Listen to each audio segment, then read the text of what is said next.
ہلالی صاحب، I am F کا وفد پاکستان اب آ رہا ہے، تو کیا اسپیکولیٹ کر رہے ہیں، کیا ہونے جا رہا ہے، کیا تمام شرائط مان لی جائیں گی؟ کوئی اسپیکولیشن نہیں ہے، سب شرائط مان لیے جائیں گے۔ اچھا۔ اور اس کا نتیجہ یہ ہوگا کہ 22 یا 25% جو اس وقت انفلیشن ہے وہ 35% ہو جائے گی، کھانے کا قیمت بڑھ جائے گا، ان امپلائمنٹ، فیکٹریز بند ہو جائیں گے، ان امپلائمنٹ ایسٹیمیٹڈ 10 لاکھ لوگ کی روزی چلے جائیں گے، اور 1% جو گروتھ ہونا تھا وہ اب نیگیٹو میں چلے گیا ہے۔ دیکھیے، کہنے کی بات یہ ہے کہ یہ سب کو پتہ ہے، آج یہی باتیں ہو رہی ہیں، اور آج غریبوں میں نہیں، غریبوں بیچارے وہ پٹ گئے، مس گئے، آؤٹ آف دا پکچر۔ اب یہ مڈل کلاس میں باتیں ہو رہی ہیں، وہ بات کر رہے ہیں کہ میرے پاس پیٹرول کے پیسے نہیں ہیں کہ میں کام پہ جاؤں، سنجرانی سے ڈیفنس اگر کراچی میں مجھے آنا ہو، میرے پاس پیسے نہیں ہیں تو میں کیسے جاؤں کام کے لیے۔ دوسری بات ہے، جیسے انہوں نے اوریہ صاحب نے کہا، صحیح کہا، دیکھیے آئی ایم ایف جو کہتا ہے ایگزیکٹلی کہ وی ڈونٹ کیئر کہ آپ پیسے لائیں کدھر، مگر آپ نے ہمیں مشورہ لیا ہے، ہمارا پوچھ رہے ہیں آپ کدھر سے لائیں پیسے آپ کا قرض ادا کرنے کے لیے اور بھی قرض دینے کے لیے، تو یہ طریقہ ایک ہے، کر لو، کرنا ہے تو نہیں کرو۔ اب ان سے تو صرف $1.1 بلین ملنا ہے، کب 1 بلین کب ملے گا؟ جولائی میں۔ مگر ایکچولی اور جو قرض ہمیں آنے ہیں جو رکے گئے ہیں 3.3، وہ جو ہیں ملیں گے شاید اگلے مہینے میں، اگر یہ اگریمنٹ طے ہو جائے۔ بالکل۔ تو کہنے کی بات صرف یہ ہے کہ یہ سب چیز مگر مائی پوائنٹ از کہ آپ کا بجٹ آئے گا، ابھی ایک منی بجٹ، اس میں الیکٹریسٹی اور گیس کے پرائسز بھی بڑھیں گے۔ میں دیکھنا چاہتا ہوں کہ کیا فار گاڈ سیک ابھی آپ امیر کو ٹارگٹ کریں گے کہ نہیں؟ بتاؤ نا کہ تم بھی جو ہو شریک ہو ہم سب کے ساتھ پیسے بچانے کے لیے۔ اگر آپ سیکیورٹی کٹ ڈاؤن کرتے ہیں اور اگر اور ایکسپینسز آپ کٹ ڈاؤن کرتے ہیں تو یہ بھی کریں، نمبر 1۔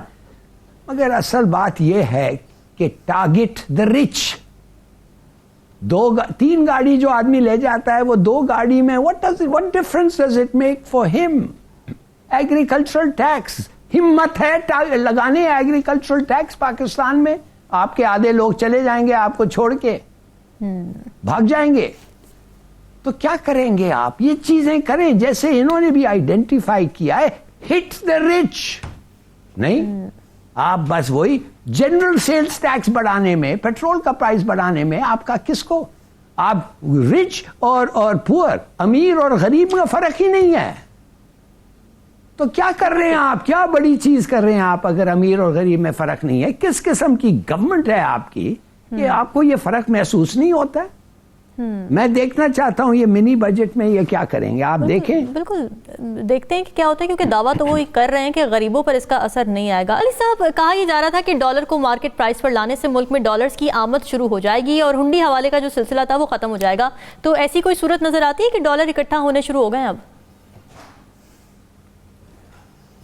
دیکھیے، کون کہے گا کہ غلط بات ہے کہ ڈالر کا صحیح قیمت سب کے سامنے رکھا جائے، اور میرا اپنا خیال یہ ہے کہ ہونا چاہیے۔ اگر آپ سمجھتے ہیں کہ بہت سستا ہے، نہیں بھیجنا چاہتے، نہ بھیجیے، مگر ایسا نہ ہو نا تاکہ 3 قیمتیں ہو، ایک بینک ریٹ ہے، ایک کریڈٹ کارڈ ریٹ ہے، اور ایک بلیک مارکیٹ ریٹ ہے۔ بالکل۔ ایک دوسری بات، جھوٹ، لوگوں کو جھوٹ مت بولو۔ اسٹیٹ بینک آف پاکستان نے ایک سرکولر نکالا ہے جس میں انہوں نے کہا ہے کہ نہیں، یہ جو ہمارے ڈالر کم ہو گئے ہیں یہ اس لیے نہیں ہے کہ ہم ڈالر کو سستا کرنے کے لیے مارکیٹ میں ڈالر پھینک رہے تھے، نہیں، یہ بات نہیں ہے۔ اچھا بھائی، کیا تھا بات؟ وہ ہاں، بات یہ تھا، وہ بقول ان کے کہ ایکسپورٹس کم ہو گئے تھے۔ پتہ کیوں؟ دوسرے ملک جو ہے نا ان کو اتنی ضرورت نہیں پڑی پاکستان کی ایکسپورٹس میں، اس لیے ادھر بھی کچھ قسم کا مائلڈ ریسیشن۔ اچھا، ایکسپورٹس کم ہو گئے ہیں۔ اچھا، کیوں؟ کوئی اور انہوں نے مگر متبادل ہنڈی اور یہ مگر ایکچولی اور ریمیٹنسز نہیں یہ غلط بات ہے کہ ریمیٹنسز کم اس لیے ہوئے ہیں کہ یہ اس قسم کے ریٹس تھے. تو پھر ریمیٹنسز کو 170 روپیہ مجھے پتا ہے 170 روپیہ آ رہا تھا ریمیٹنسز میں ہنڈی کے تھرو. تو وہ پیسے آپ کے کیلکولیشنز میں تو نہیں آئے نا, وہ تو اللیگلی آئے ہیں. کتنا سارا کوئی پاگل آدمی ہے کہ بینک کے تھرو بیچے گا اس لیے کہ اس کو ایک بیج چاہیے, آئی فالو دا لا. کیا بات کر رہے ہیں, کسی کو پرواہ نہیں ہے. وہ کہتا ہے 225 روپیہ, پھر آپ اس کریڈٹ کارڈ کا 245 روپیہ اور ادھر 270 روپیہ, اور وہ نہیں بھیجے گا. آف کورس ہی ول. تو کیوں کہتے ہو کہ اس سے فرق نہیں پڑا؟ کیوں کہتے ہو کہ ریمیٹنسز فیل؟ اس لیے کہ پاکستانی باہر جو ہیں وہ کم کمانے لگ گئے ہیں. یار وہ جو انسینٹو تم نے دیا ہے کہ 35 روپیہ فی ڈالر زیادہ ملے گا اگر اب پاکستان کو پیسے بھیجو, واٹ این انسینٹو. میں نہیں سمجھتا کم ہوئے, میں سمجھتا ہوں دس از رانگ.